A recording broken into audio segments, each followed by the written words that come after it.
A lot of builders rely 100% on referrals and word of mouth. How do you increase client trust and confidence as a builder? I guess a big problem with referrals is that you can't control it. Referrals are great. I think it's a great way of like starting a business, building a business, but it's always up and down. Yeah, and it doesn't always match like where you start the business. It might be good at that first maybe infancy stage, but later down the track, referrals don't really work that well with the projects that you're trying to do. Yeah, I mean, a great example is us in a way. When we started out, we went to like small networking groups, and we'd get the little odd job here and there, video for like a solo kind of like business. And then as our business grew, like the problem that we were solving with our solution was way bigger. And we couldn't help those people anymore, but we kept getting those referrals. Yes. So it's a bit of a problem, and I know a lot of builders deal with this as well. So for example, you might build someone's deck in the beginning, like a friend's deck, and now you start getting a lot of like referrals to their friends just to do decks. But your building business has grown now to like architectural builds. So now it's like awkward when you get that referral. So how do you actually then reach outside that referral zone in a way and get more ideal client referrals? Yeah, that's the question, I think. Because you've got that sphere, but how do you get out of it? Yeah. And yeah, I'm excited about this podcast because it's all about how do you manufacture? How do you take control of creating your ideal referrals? And I think a lot of builders, they don't look at this. They focus on the business and they do the day-to-day. But I think this is a really important topic to talk about, is like how to manufacture these new ideal clients through referrals. Pretty simple. Create stories of your clients, and that becomes like a digital referral method. Well, the funny thing is I've never heard of that, like digital referral. I think we literally just came up with it when we were brainstorming this video. But yeah, like what is a digital referral? Well, it's a referral that you can control. I mean, when it comes to like, if we go, what's the difference between referrals and digital referrals? I might jump into referrals. So referrals is like you're restricted on how many times a particular person can talk about you and your business. So the classic at a barbecue, they'll talk. All right. So that might come up once every 4 weeks or whatever, right? It's a one-on-one kind of situation. And the thing is, you're restricted with what they actually say. You don't even know what they're saying. Yeah. That's right. The way they kind of like bring you up or sell you. Yeah. So like, and like a digital referral is where you've actually got control. Yeah. So you've got the right communication of what it is actually that you build. Yeah. You don't just build, say, for example, decks. You might be doing big architectural homes. And you can control the message that the referrer is talking about. You can control that to some degree, which is, that's what you want. And then I think we'll talk a little bit on this part as well, but with this kind of like a digital referral, you can create a feeling. Yes. And that's something that normal referrals lack. Normal referrals will just say, yeah, this builder was great, and yeah, the communication was good and all this stuff. But a digital referral, you can create a feeling that evokes inside of people. And you can also control how many people hear or like watches this referral. Correct. Yeah. Yeah. I mean, it does mean you got to then push it out in a way, in different ways. But yeah, you've got so much more possibility and opportunity. Yeah. I mean, just for example, like I'm going to rip some crazy numbers out of this guy now, like don't quote me on this, but we have clients where the case study story was watched like hundreds of thousands of times, right? So how can you do that with just standard like someone walking around referring you? Yeah. You can't. Yeah. So we've got 3 topics that we want to discuss today. Third one is really cool. The third one is where I've seen the biggest opportunity, where our clients have, gotten the most results out of this kind of technique. So hang around for that one. But let's start with topic 1. What is it? Yeah, cool. So we're obviously, the solution to all this is case study stories. So it's creating stories on previous clients that you've worked with. Now, number 1, who should you create a case study story on? Yeah. That's the big question that always comes up, especially when we're doing like the story development and planning is, I've got these clients that I've built for, but who do I do it on? Yeah, that's a great question. And before we go into like how do you identify who you do the case study on, I think one thing a lot of builders think, I've got to do a case study on like my best and wildest project.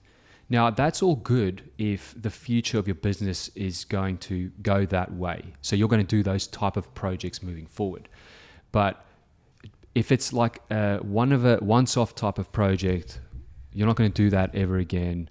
I've seen this multiple times with our clients. They might do a crazy project and then they go, never again. I don't want to do that type of project again. So then why would you want to do a case study on that? Because that case study will help obviously get more projects like that. And we'll talk about why that happens in a second. But you've got to almost like disconnect the project from the case study. You want to focus on who are we going to do this case study on, which is the topic. The type of personality. Yep. And, the other problem that comes up with the biggest and best project, sometimes a builder might be like, you know what, it's coming up in a few months. Yeah. We're going to be finishing in December. But then when you get to December, it's not finished. And then the clients have to move in.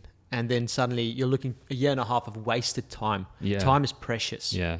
So I think, if you don't have any case studies or if you just have a few, focus on, I guess, capturing the stories of projects you've already completed, which is a really good start, because the sooner you can get case studies out there, digital referrals out there into the world, they can start working for you, right, while you sleep. So you want to do that. If there's like a cool project coming up, you're like, yep, I'm going to do more projects like that in the future, and it's a project that might start in a few months and probably finish in 2 years' time, yeah, definitely do that. I don't think I have anything against it, but you do have that chance as well of like, you don't know where that relationship is going to go with the client. Correct. Especially because it's like a new type of project. Yeah. This has happened multiple times with some of our clients. So then, that's a different topic for another day, but it doesn't mean you shouldn't do a video on that project. I mean, you can be involved, your architect, your designer can be involved. If there's ways around it for sure. Yeah, there's ways around it. But this podcast is about case studies. So the topic is, who should you create a case study on? What you want to think about is, who is your ideal client? And we always bring everything back to this. Whether when we create client stories, when we do their marketing, their advertising, their sales pipeline, all that stuff, the first question we always ask is, who is your ideal client?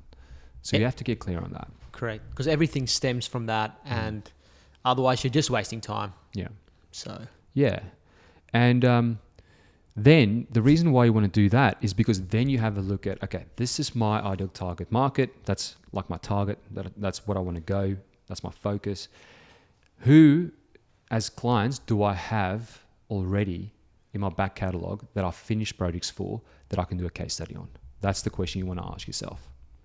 Because there might be a lot of, you might have done like a deck for someone a few years ago, but the way you were able to bring that solution to them, there can be a lot more emphasis put on the actual story and relationship than the actual project.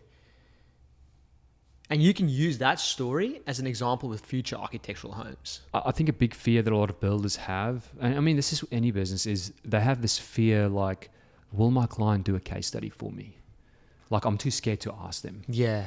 I know you guys, like the story team, you guys overcome this really well. Like, how do you deal with this?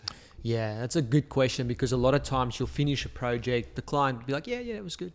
They won't necessarily jump out of their feet going, oh my word, you guys are amazing. Yeah, sometimes you get those clients. But what you've got to understand is, because you've done this remember, building a house or renovating a house for someone, that's a huge thing. And there's always a way that they want to kind of repay back. Most of the time, like I'm talking 98% of the time, the client is happy to do a case study. Exactly. There's only like those very small instances where the relationship was really bad or whatever. But the builder will know about that before they even consider doing a case study on that person. Correct. So, look, I mean, when you've built for someone, there was this value exchange. They exchanged money for what you did for them in terms of your service. And then they probably won't go out of their way to be like, oh my goodness, thank you so much, because there was a value exchange already, right? So they've done that. So that's why a lot of builders think that the client might not want to do a case study because they're not overly happy. Yeah. But then when we do a case study with them, that's the other way around. Correct. You've got to understand, sometimes when there's been that value exchange, that client's sitting on the other side and they feel like they want to reciprocate what you've done to them and their family. So yeah, if you have this fear of like, yeah, my client won't do a case study for me, you can always just ask them. And if you don't know how to ask them, just reach out to us and we can help you. I'll give you an example on that. Like generally when we say that to a client and they don't know, they built for them like 2-3 years ago, we'll say, look, ring them up or maybe go visit them and just say, how's things going? Yeah. And then ask them. Look, they can always just say no. You'll have that 1% of people that might say no, but there's 99% of people say, yeah, sure. All you need to ask them is just, are you open to doing, a case study for us? And I'll let the Biz Video guys reach out to you or the team that you're going to use. And then what we then do is we reach out and we go through everything and we ask them, we organize everything. We educate them. On what it is. And because the biggest thing sometimes for them is there's this big thing in their mind, movie set, cameras, things up, like it's just overwhelming.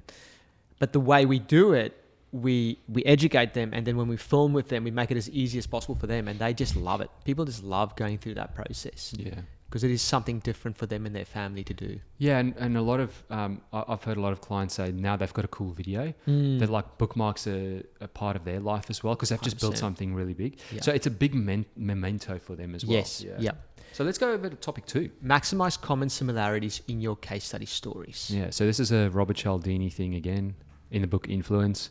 Common similarities. That's a principle. So the principle is, people like and relate to other people similar to them. Okay. So if I dig a little bit deeper, they look at other people's like opinions, personality traits, background, lifestyle. Like, do they play golf? Do they run around with their family on the beach? Do they have barbecues? All that kind of stuff. And the reason why you want to include this kind of stuff is because people feel this kind of like this level of comfort. And familiar. I can't say this word. Familiarity with people who are like that. Yeah. Right. So it's almost like a mirror. Yeah. And what it does is it changes their behavior. Yes. And it builds instant trust. Yeah. Even though the build didn't even have anything to say, it was literally just showing common similarities. Yeah. Yeah. Like if I ask you, Corne, like, how do you normally choose your friends? Yeah. Think about it. There's so many people in this world. How is it that sometimes you just go, man, this person, I would love to be friends with this person. You just like click with them. Why? Yeah, and that's the thing. So if someone's listening to this, like, and think about your best friend, like, why is that person your best friend? And just go have a look at like, what are some of the common similarities you guys have together? Yeah. And chances are there will be a few. It's like shared experiences and all that kind of stuff. Correct. Yeah. Not to jump in too deep here, but like, our brains, that's the way we're created, is like our brains subconsciously, without you even knowing it, there's things that you've got in your, like tick boxes. It's like when you were choosing your wife, Corne, it's like there was things that kind of ran through your mind and you ticked them without even knowing about it subconsciously. Yeah. And that's what comes down to, like, you got to create as many similarities to create that familiarity in a story. Yeah. So that when people say, watch a story, they subconsciously just tick off so many things. So, I mean, obviously in the story team, like when you guys plan a case study story, when you do story development with one of our clients, plan a case study story. What do you guys plan for? And then what do you guys like actually shoot? Like, what are the components of a case study to increase this and maximize like the common, similarities? Yeah. So a big thing is obviously focusing around that ideal client. And then kind of being very intentional on choosing what kind of stuff do we film of that client.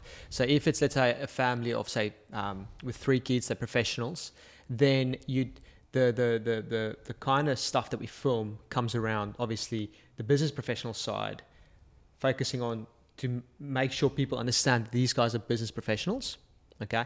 Then it brings in, like, the kids and what that looks like at home. And you might have a few different activities around the house, like something in the kitchen or outside, to kind of show their importance in family. Yeah. And then there's obviously the other side of it is to bring in the actual builder and showing that relationship that they had with these professional people. So it's really being intentional on kind of highlighting little moments of this family. Yeah. And everything's super intentional. Like, I mean, I've watched a lot of these case study stories that we've created, and then there might be like one little shot in there. And it's not just like, yeah, cool, that was a pretty shot. It was very intentional. Exactly. Even just them, like the smile and then the music, and and everything with it. I mean, everything is super intentional. And yeah, it's about creating that feeling, this common, similarity and all that stuff. And yeah, and that's why it's important to, like, just going back to like why it's important to identify who is your ideal client. Because once you know who your ideal client is, you can understand what they desire, what their problems are in life, and yeah, really what they want in a home. Like your family scenario just there with business professionals. Yeah. One of their desires is to be able to spend quality family time together. Correct. When they're not at work. Yeah. So yeah, the problem is, they work long hours or whatever. They don't have that much time with their family. And if they have a house that's just like boxed in, like old, like all these kind of things, they can't spend that family time together. As an example, like this is probably the craziest example, but anyway, it's unpacking that. So why is case studies so important? Like why are we putting so much emphasis on case study? On case study. Well, look, the thing is, I think when people think case study, some people might think it's a testimonial video. It's far from a traditional testimonial video. A traditional testimonial video is kind of like you go to a customer, hit the record button, and you go, cool, sell this client. Like, why should people use this client? This builder, sorry. Why should people use this builder? And it's the classic, oh yeah, Bob, the builder was great. They communicated well. They were on time. They finished on time, on budget. They'll always say these keywords. Go watch like any testimonial video that no thought was put into it. Yeah. Go have a look, Correct. And it's surface level. It doesn't build trust. People see it as almost fake. Yeah. So why is it so surface level, and why does it feel like a little bit unauthentic? Like when you watch it, sometimes it's a bit cringy. Yeah. And it's like you don't take every word they say at face value. Well, why? Because it's a video. Like when they were recording this video, the people knew it's like I'm creating a video. Whereas like when you do a case study story, it's not a video, it's a story. And you go into the story. Yes, we still have a camera there. You still capture like an interview and all that kind of stuff. But you've got to make it feel like it's not a video. You've got to make it feel real. So how do you, that real thing, how do you make it feel real and really create that feeling? Yeah, well, I mean, the thing is like you've got to not do a testimonial video then. You can't do that style because that is just, it's almost like old school. It's people see it as salesy, untrustworthy, all that kind of stuff. Case study, it's I mean, you just asked me how you do it. Like it's all the stuff we were just talking about. Yeah. It's about going like, who's your ideal client? What are the common similarities? Showing those common similarities. Show the guy playing golf. If your target market likes golf, show them having barbecues, having entertain. Like if your ideal target market is like, yep, they love to entertain people. They love to bring people to their home, invite them in and entertain. Well, do a case study on someone that you've done that. You've created that entertainment area and they love entertaining. So show that. Then future people will go, oh man, like that's what I want. I want to entertain people. The builder did that. Yeah. You're like this. Correct. You're like, you're like this. Yeah. This person that was sent to build their home. That's good. Like, just to bring a bit of an example here, another reason why case study stories are so important is that when you look at story is something we've been doing since, day one when this world was created. Yeah. And the big thing with that is we do stories every day, whether it's with your wife, whether with your kids or at work, you or talk building stories. with clients. Everything is stories. Even just now doing this is just, there's stories involved in this. And the biggest thing, like they've done tests on this, and there's this guy with the name Yuri Hassan. Oh yeah, from Princeton. Yes, correct. And they've done a lot of like tests on the brain and how. Yeah, they actually like stick. What do you call it? Like they basically measure brain waves. Yes. So they put these patches. Yes. I can't remember the word for it now, but yeah, they've done tests on someone that like, let's say they test a person and they hear nothing, like no story. And then they've done another test where the person hears the story and then the brain waves change. And matches up with the storyteller. So they obviously tested the storyteller as well. Yeah. So they match up. So what that means is like ultimately when you're telling stories and someone gets engaged, then suddenly the brain waves and everything start forming and synchronizing. Yeah, and I think that's synchronizing is very important. Why? If I take it back home, right? If my wife and I were arguing, those brain waves are not synchronized, and it doesn't matter what I say, what solution I bring up to to a problem that she brings me, because I always want to solve stuff. Yeah. Like as men, we always want to do this. It doesn't matter what I say, it's not going to work. So every time my wife and we get on the same frequency, things go smooth. Yeah. It's great. Yeah. She can talk to me about stuff. I take it on board. I say stuff. She takes it on board. And now we've got commonality. And that's the same with, this Yuri Asin thing. Like if the storyteller and the story listener's brainwaves can actually sync up, what is the power with that? Correct. Yeah. So the goal is then for, you as a builder is being able to synchronize with your prospective clients. Yeah. And how valuable is that? It's huge, and it's not unethical or wrong. That's just how it is. That's marketing. Yeah, you're telling the truth. They're telling the truth, and you're going to help them. You're going to impact their life. Yeah. If you are the best solution for your ideal target market, and you really believe that, you should be using case study stories to influence future people to do business with you. That's your 100%. Ethical duty. Because if they go to another builder it's not a good fit, they're going to have a falling out. Things are not going to go well. That's not good for the family that builder's building for, and it's not good for the builder either. Correct. So let's get everyone on the same wavelength. Yeah.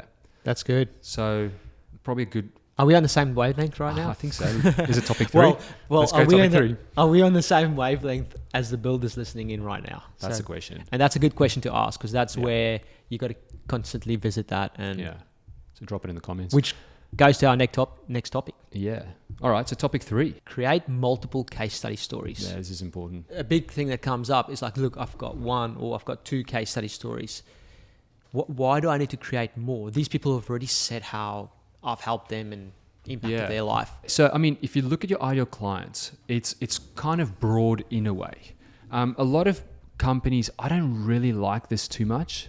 They do this avatar and they go, the avatar's name is Jenny. She's 38 years old. She likes finger painting, and they just go like that. But it's too niched in a way. And I find that companies that do this, it's this false dream client. I've met builders where they go, I want a client that's banked up like crazy. They will pay up front. They will always show up on time. They will always answer my calls. They'll never message me or call me after 6 p.m. It's just like this wild wish list, which is just unattainable, and it's just selfish. So let's say if you go to your target market, yes, you've got to focus. Okay, like us, we help builders, mostly residential builders. However, we've got different categories within residential builders. We've got different locations in Australia, New Zealand. We have different type of builders. We've got small ones, we've got big ones. We've got ones that just do renovations, ones that just does major heritage renovations. We've got ones that do architectural builds. We've got one that do extensions. So you see what I mean? Yeah, it's huge. Like we've had clients come to us and go, I watch a lot of your case studies, and so. But then there's 1 or 2 that really stuck out to them. Yeah. And then you got to ask yourself the question, why did out of the 50 case studies or whatever the number we've got there, why does only 1 or 2 stand out? Yeah. Well, it's the one they found commonality with. Yeah. Similarity, like what we just spoke about. And it's massive. I remember, maybe I should tell this quick story of us joining Xero. Remember back in the day? Yes. So that's really when we started the business, we used some free bookkeeping software until it was FreshBooks or something. Yeah. Oh. Or maybe it wasn't free. It was something like that. Yeah. And then I was looking into something more robust. And at this point in time, Xero started making an appearance, especially in Australia. It's from New Zealand, but it was big in, I think, in America as well. But one thing that stood out to me was they had a whole library of case study stories on all their different verticals. Okay, so they had professional services, they had construction, they had e-commerce stores, and then they had creative. And then what we did was, I remember we went into that category of creative, and we watched, I think, 3 case study stories that they put in front of us, and we resonated with those people. We found similarities with them, with the clients there. And that made me like choose Xero over all the other options we had. As soon as I watched those case study stories, I related to it. I'm like, yep, this is going to solve our problem. I love this brand. Like, they're talking my language. Yeah, there's something I can't explain. I can't put my finger on it. But we went with Xero, and we've never looked back. We'll always be with Xero. Yeah. Yeah. Because your mind's synchronized with, I mean, at that stage, that's how we kind of identified. You know, this is like 10, 12 years ago. Like, you kind of looked at yourself as like a creative. Yeah. You know, 'cause we were creating stories and stuff. So that's how you straight away got synchronized with that. And then when you looked at everything and the whole story, then suddenly you're like, it's a no-brainer. Yeah. And I mean, if they just showed a video on some, let's say, a financial planning firm story that they had we can't relate to that. Can't relate to it. And that's the same with builder clients, right? So that's what you want to have a look at. You want to have a look at, like, who's your ideal target market? What are the kind of like the categories within that? Is it young families? Is it like professional people? Is it, you know, there's different people. Yeah. And it could be different stages of their lives. Yeah. It's kind of like that, going back to like 101 marketing. It's like looking at like psychographics, demographics, geographic. You're going all these different areas. But then there's also the side of like, you look at different ways of thinking. You kind of go like, you target different people that are like on different lengths of the thinking. If there's like a spectrum, left being very logical, for example, businessy, very logical, and then someone very right, which is like very creative, emotional, a little bit more airy fairy. So you kind of need to hit people on that spectrum, to ensure that you're hitting the right people. Because if you're, you know, you might be targeting business professional, but they might be someone very creative. And if you're putting a case study out that shows someone very logical, mathematical, scientific, etc., they're not necessarily going to relate. Yeah. Because their viewpoint on life and how they approach life, their values, etc., won't match up. Yeah, and it could be something as simple as different cultures. We've had clients, I think, maybe in WA or maybe here in Brisbane, or somewhere, where it's a specific target market. It's a young family, you know, getting into their home, all that kind of stuff. But they have different cultures, and we created different case study stories on these different cultures, right?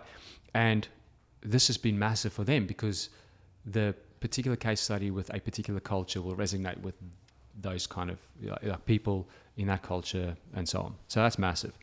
Another one is like different projects. Okay, so if you do, let's say you're a new home builder, but you do renovations as well, and that's what you're going to focus on moving forward, have case studies on at least a case study on each type, a new build and a renovation. It's completely different.